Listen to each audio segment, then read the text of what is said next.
Seguimos en Parece que viene bien y damos vuelta a la página y nos vamos a meter con una miniserie de la cual todo el mundo habla. Y nosotros también estuvimos hablando mucho, ¿no? Sí, ¿De cuál mucho. es? ¿De qué hablamos? ¿De qué hablamos?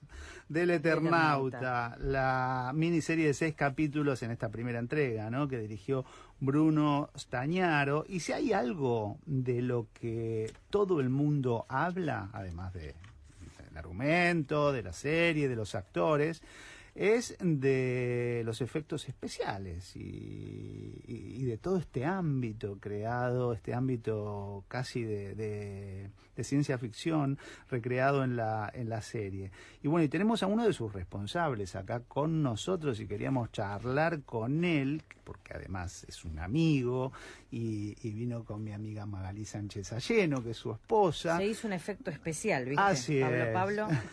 Y es Pablo Acame. ¿Qué haces, Pablito? Bienvenido. Todo bien, Pablo, ¿vos? Bien. Pablo es productor y supervisor en el estudio de Virtual Productions y VFX Control Studio, no sé si lo habré dicho bien, y socio fundador de la productora de contenido infantil La Casa del Árbol. Además es coordinador y docente en Image Campus. ¿Qué tool? Parece hasta importante. Pablito, ¿cómo fue? Contanos esto de armar una ciudad de Buenos Aires cubierta de una nieve tóxica, de cosas que parecen tan reales y no lo son. Bueno, contale a los tíos. ¿Son efectos especiales o efectos visuales? Existen los dos. Nosotros, los que hacemos en la computadora, son visuales, efectos visuales. Por eso es B corta, Sí. FX, Sí. de Virtual FX. Los efectos especiales son los prácticos, por lo general los que se hacen en set, y las explosiones, tiros, Claro. o la nieve, por ejemplo, la nieve que ponían en el piso, esto que se habló del pañal de bebé o de la sal o de todas esas Sí. cosas, Claro. esos son los efectos especiales. Lo que hacemos nosotros son visuales, y es esta parte digital, digamos, de todo. Que en este proyecto en particular entramos desde la preproducción. Claro. Entramos mucho antes porque había que escanear la ciudad, primero, escanear la ciudad fue el resultado. Primero teníamos que entender cómo hacerlos Claro. y cómo capturar de alguna forma esa ciudad. Hasta el mínimo detalle, ¿no? Y hasta el mínimo detalle. Bueno, todo lo que podíamos. Y esa fue la investigación que hicimos, y fue para lo que nos convocaron la productora Cayese y Bruno en un principio, para que los ayudemos o los acompañemos a entender cómo hacer un camino que Bruno es súper técnico él, y que ya tenía más o menos... ¿Ya lo tenía medio en la cabeza? Lo tenía en la cabeza. Lo necesitaba como poner en funcionamiento, y necesitaba poner ideas en el aire y empezar a conversar en ese lenguaje y a investigar. Claro. Digamos, mientras él estaba con 1000 cosas, además, nosotros tratábamos de avanzar en paralelo y ayudarlo a poner su visión y ver las limitaciones y evitar esas limitaciones ¿no? Sí. o bordear esas limitaciones para que pudiera tener lo que él quería, que era eso, digamos, él tenía muy claro que no quería modelar la ciudad, porque además eso lleva muchísimo tiempo, muchísima gente trabajando, modelando cada ventana, cada ladrillo, cada cosa. Claro, claro. O se hace de una manera más procedural, que te queda todo medio igual. Digo, bueno, estas son las ventanas, estas son las puertas, estos son los ladrillos, y le digo al software que más o menos me arme los edificios de tantos pisos o lo que sea. Eso era lo que teníamos que evitar. Teníamos que lograr ser lo más fieles posible a la ciudad. Claro. Porque la ciudad era un personaje más. Que se habla mucho de eso, Sí, de gente, no sé, de Vicente López reconociendo negocios y esquinas. Sí. Es muy gratificante eso, porque realmente le pusimos mucho trabajo al más mínimo detalle. Modelamos, ahí sí, porque en algunos escaneos hay algunas cosas como el mobiliario urbano, los vidrios, los autos, esas cosas que no salen. Sí. Entonces, o salen derretidos, como los árboles, porque los árboles se mueven permanentemente. Entonces, todas esas cosas, o las cosas transparentes, por lo general no salen bien en los escaneos. Eso lo volamos y lo volvíamos a hacer. Claro. Eso, los tachos de basura. Tachos de basura, cada municipalidad tiene sus tachos de basura, sus cositas. Entonces, Claro. eso teníamos que ser fieles. O sea, no hay un tacho de basura cuando sale Salvo al principio del capítulo 1, que está en Martínez, no hay un tacho que es igual a cuando cruza Puente Saavedra, por ejemplo. Claro. Son distintos. Y eso, hasta esos detalles le tuvimos en cuenta. Qué bueno, qué bueno. Y escúchame, ¿cuánto, desde este comienzo que vos me dijiste del encuentro con Bruno, cuánto llevó a armar la del Eternauta? Bueno, en lo que refiere a tu trabajo, ¿no? Yo diría, a ver, en lo que refiere a mi trabajo, nosotros fuimos convocados para empezar a pimponear esto noviembre, diciembre del 2020, pandemia, fuimos en bicicleta con barbijos a ver la primera locación, que era la iglesia de San Isidro Labrador, y que era el primer escaneo, la primera cosa que íbamos a hacer en contexto de, ellos ya habían hecho algunos escaneos con los escáner LIDAR, lo que queríamos hacer ahora era ver cómo podíamos optimizar la textura, sí, para que se vea mejor la calidad de la pared, la textura, la chorreadura, toda esa cosa. Y eso fue ahí. Pasa que en ese proceso fueron como 2 años de pimponeo. La preproducción en sí no había empezado. Era como una soft pre o un research que estábamos haciendo, hasta que a finales del 2022, creo, se empieza a hablar todo como más en serio. De repente, bueno, arrancamos, parece que arrancamos, y ahí empezamos ya sí a meterle otra velocidad, y yo creo que en el enero del 2023 tuvimos que armar un estudio. Nosotros tenemos un estudio, pero tuvimos que armar otro estudio, y obviamente todo ayudado y bancado por Cayese, para poder sostener todos los efectos visuales y lo que nosotros llamamos BAD, que es el Departamento de Arte Virtual, para toda esta serie que no tenía precedentes. Entonces nosotros, que somos todos estudios más bien acordeón, ¿no? Que nos agrandamos por equipo, por proyecto, y nos achicamos y vamos así. Esto era 2 años y medio que terminó, casi que llevó hacer todo. ¿Y el equipo de cuántas personas, más o menos? Y mira, lo fuimos armando. Nosotros en Control teníamos 6, 7 personas más o menos dedicadas. Cuando hicimos el corte pasamos y empezamos a armar. Algunas personas que ya teníamos tanteadas y que nos venían ayudando se fueron con nosotros, y después fuimos armando un equipo solamente para el Departamento de Arte Virtual. Debemos haber sido 25, una cosa así. Claro, nadie se salva solo. No, y después toda la gente de efectos especiales y de coordinación y de todas esas cosas. Solo de nuestro departamento estamos hablando, ¿no? En la parte virtual, digamos. Después es esto, no sé los números oficiales cuáles fueron, pero me parece que hay más de 400 personas, o crowd, crew, perdón, que trabajó.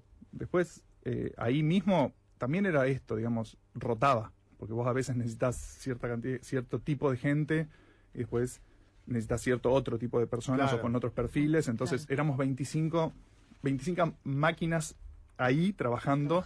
Permanente. Después iba rotando un poco la gente, pero más o menos fue eso. No, y aparte supongo que ha habido otra dificultad que tiene que ver con el ángulo desde donde se ve la ciudad, porque no solamente desde donde transitan los actores, sino que hay muchas imágenes aéreas de la ciudad. Claro, sí. Bueno, es impactante, por ejemplo, la General Paz con todos los autos ahí chocados, estacionados, chocados. Bueno, en esos casos nosotros no quiero aburrir un poco con parte técnica, porque a veces yo me apasiono con eso, y por ahí estoy hablando de píxeles y nadie se interesa, pero o se vuelve aburrido. No, píxeles sabemos. Sabemos de píxeles. Los señores grandes sabemos. Claro, píxeles es como esto. En algún lugar lo leyeron. Sí, claro. No, bueno, lo que hacíamos entonces era, además de hay unos escáneres que se usan para agrimensores o para relevo de arquitectura u obra o esas cosas, para para relevar los espacios que se van a modificar, o la obra cómo va avanzando, esas cosas que se llaman escáner LIDARs, que vienen ahora en los teléfonos celulares, en los iPhone, vienen una cosa que te mide, no sé si por ahí eso es más cercano, digamos, a todos. Y eso tira un láser que va tomándote la distancia desde donde está el aparato que pusiste vos, hasta las paredes, hasta el piso, las cosas. Eso teníamos una limitación que nos daba lo que decís vos, los cielos, el techo, Claro, las partes claro. de arriba. Esas partes las hacíamos con vuelos de dron. Entonces volábamos drones y sacábamos fotos y con esas fotos íbamos triangulando junto con el LIDAR el espacio y generábamos la ciudad o la Panamericana que vos Qué viste, es divertido. todo con dron. Qué lindo, qué Qué laburo. divertido. A mí que me cuesta medir la pieza. ¿Para cuántos azulejos tengo que poner? Ay, no. No, bueno, y así teníamos eso. Bueno, eso que decís, pero nosotros teníamos siempre el tamaño de la puerta, el tamaño de las ventanas. Claro. Por eso también me parece que generó cierta cosa esto con la gente que vive por ahí, que decís, che, boludo, está todo igual, o sea, la misma Claro. chorreadura de la pared.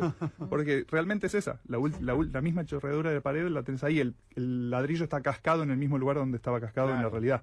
Obviamente que depende del momento del escaneo, ¿no? Porque pensá que fuimos escaneando a lo largo de 2 años distintas Claro, cosas, entonces bueno, claro. la ciudad va cambiando también, se va moviendo, Sí, pero eso fue así. ¿Dónde era la casa de donde se inicia la serie? No la de Juan Salvio, sino la de su amigo, que no me acuerdo el nombre ahora. ¿Dónde era real? El personaje que hace... ¿Real o en la ficción? Ah, bueno. Bueno. No, porque real, él sale en Larumbi Santa Fe, la primera vez que sale. Sí. al coso. Y nosotros, en la narrativa, estábamos unas cuadras adentro, hacia Larumbe, digamos. Pero la casa de él, en realidad la locación real que encontramos, donde se filmó toda la parte de, la parte de arriba, del primer piso, Claro. y la parte donde juegan al truco, en el sótano, esos 2 lugares se filmaron en la casa real, por ejemplo. Todo lo demás no se filmó en la casa real. Ah, mirá.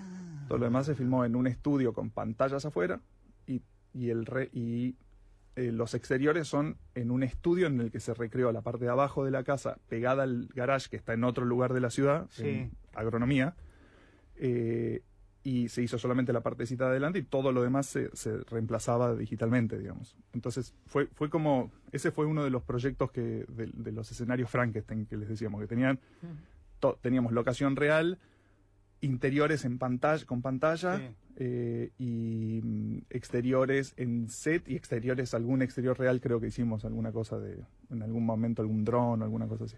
Che, ¿y los cascarudos los hicieron ustedes también? Eso No. le iba a preguntar. No. Todos queriendo saber de los cascaros. Claro, los cascarudos los hizo, el diseño de los cascarudos los hizo Canale, un artista local, Sí. que hizo una muestra en Tecnópolis hace unos años de humano y creo que estaban los cascarudos, de otra cosa más, muy lindo. O sea que los manos también los hizo él. El diseño base, sí, el modelado, digamos, fue Sí. siempre por él. Todo Sí. la base, digamos, como decirlo, la escultura 3D es de él. Después, obviamente, eso tiene que pasar por miles de procesos hasta que termina Claro. siendo animado por rigueos. Digamos, que rigueo es como ponerle esqueletos a las cosas que están ahí, pero para eso tenés que optimizar la malla. Pero En fin. los 30 y pico de deditos de la mano, sí, eso sí, lo movés eso vos. claro, bueno, pero no, yo no, lo hizo Bueno. un estudio, pero sí, acá lo hicieron estudios argentinos, Sí. no quiero faltar a la verdad, entonces tampoco me quiero olvidar de nadie, prefiero Sí, dejarlo sí. medio en el aire, pero y después cada estudio que tenía escenas con cascarudos, que hubo, si no recuerdo mal, 3 estudios que tuvieron escenas con cascarudos. Uno era desde Barcelona, se llama Redefine, que tiene sede en India, y otro es, no sé si es de Países Bajos, no me acuerdo si es de Países Bajos o por ahí, y otro es Scanline, que es un estudio grande de Los Ángeles, que es medio, no sé si está asociado o pertenece a Netflix. Sí. Pero depende, digamos, se le mandaba el mismo modelo a todos y ellos lo hacían. Pero las primeras pruebas de animación y todo, y el concepto se hizo acá. Se hizo con Bruno al lado, María y Julián. Y ponele donde está ubicado cada cascarudo, que se hace una maqueta o qué se pone como para saber dónde está. Ponele que yo estoy en la actuando y realidad, viene un cascarudo, ¿cómo sí. sé dónde está? Bueno, a veces están, a veces no, a veces hay hombres croma, Eso, acá. a veces hay chabones vestidos mirá. con una malla de croma, que es muy gracioso verlos en el rodaje, te imaginarás. Claro, Como claro, ver claro. unos chabones todos en lycra azul corriendo por el escenario. Y después lo que pasa es que hay muchas escenas que se maquetan, que hacemos, que eso sí lo hacíamos acá con Bruno, que era hacer los animatics o los previs o los blockings, tienen distintos nombres o los layout, digamos, tienen un montón de nombres en lo que hacemos, que era marcar las acciones básicas con cascarudos que tienen una caminata en loop o simplemente están fijos. Claro. Entonces vos decís cómo es la dinámica del plano, Claro. y después el estudio encargado hace la animación, la composición y le pone más trabajo, pero desde acá se marca todo eso. Pensar que me acuerdo que yo fui una vez a ver la grabación de Mi familia es un dibujo Ah, ¿te acordás? y Dibu era un almohadón, la referencia era un almohadón. ¿Viste? ¿Qué estás diciendo, Para los Pablo? actores era ese almohadón. Claro, bueno, está bien. No, acá tenían varias cosas. Hubo un cascarudo en un momento, sobre todo en la escena en la que le pegan un tiro al cascarudo, Sí. a un cascarudo particular que sale del agujero. Para ese me acuerdo que había un cascarudo real que estuvo después en la van premiere ahí expuesto y todo, que tenía un cascarudo con tamaño real, que será Sí. como, no sé, casi una media vaca, no sé, una cosa así. Ese estaba hecho real, pero no era, es incómodo eso para moverlo Claro. y mostrar, porque el cascarudo tiene que moverse, entonces mover eso es tremendo y por ahí Sí.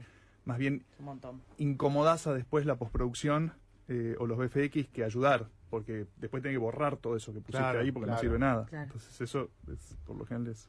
Les contamos a los que se hayan enganchado en la mitad de la charla que estamos hablando con Pablo Acame, uno de los responsables de los efectos visuales de El Eternauta.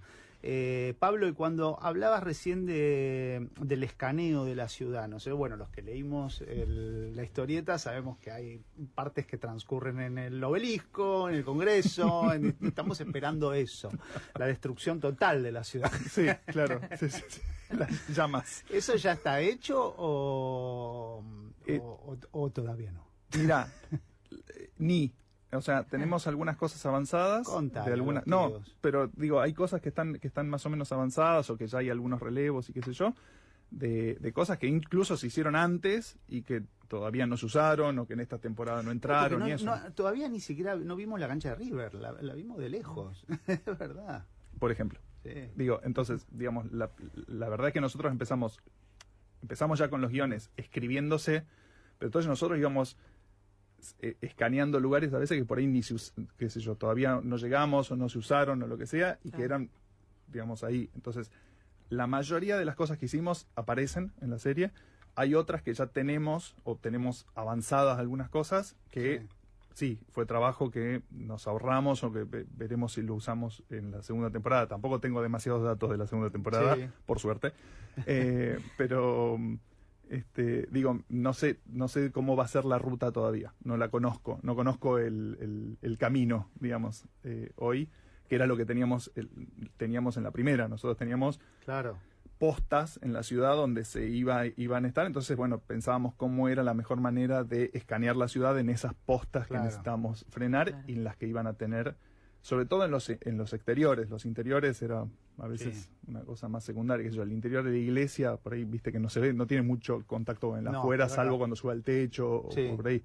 Entonces era un lugar que bueno, igual lo teníamos porque lo filmamos desde afuera, pero si no lo hubiésemos tenido no era una cosa grave. ¿Te imaginaste en algún momento que la serie iba a ser una de las más vistas? ¿O llegar a número 1? No, para nada. ¿Y qué Me imaginé qué te que iba a pasó? ser la más vista en quizás Argentina, Claro. quizás en algún Latinoamérica. Me imaginé que nos podía ir bien en Italia o en España, que conocen el cómic. Claro. Que los japoneses pregunten, ¿hay no, nieve en Argentina? Eso no, o sea, creo que nadie se lo imaginaba. A mí, digamos, la primera semana yo no lograba entrar. Encima yo estaba trabajando en Colombia, me había ido justo a supervisar otra serie, entonces me llegaba todo como un contenido por red y no estaba como todos los días, estaba trabajando. Entonces de repente me entraba y eran 1 millón de mensajes en todos los Claro, grupos de claro. cosas, de primera en el mundo, primera no sé qué cosa. Y fue muy impresionante, fue muy hermoso y también, digamos, te ponía en un lugar de exposición que, qué sé yo, no sé. Yo particularmente, que trabajo atrás de una computadora, no me siento cómodo por lo Claro, general con claro. eso, ¿no? no es lo que elegí. Entonces, bueno, la exposición esa era como medio... Acá solamente te escuchan la gente. Sí, además Pablo, le tengo confianza y es como eso me trae de vuelta como una charla entre amigos, entonces es como más fácil, pero sí, es un poco eso. Bueno, Pablito, por lo que nos pone contentos además de esto es que vas a tener laburo por un tiempo. Porque van a ser varias temporadas. ¿Siguen los cascarudos o se vienen...?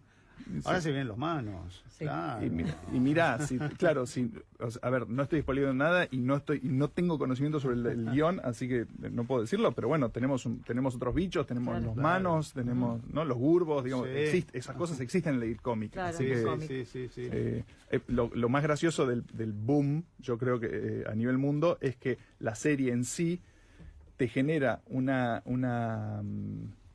como un imprevisto, una cosa que no sabes lo que va a pasar, pero que los que leímos el cómic sabemos que se trata de una invasión extraterrestre del minuto 1. Entonces, digamos, eso es rarísimo en la percepción de alguien que no tiene idea de que existe el cómic.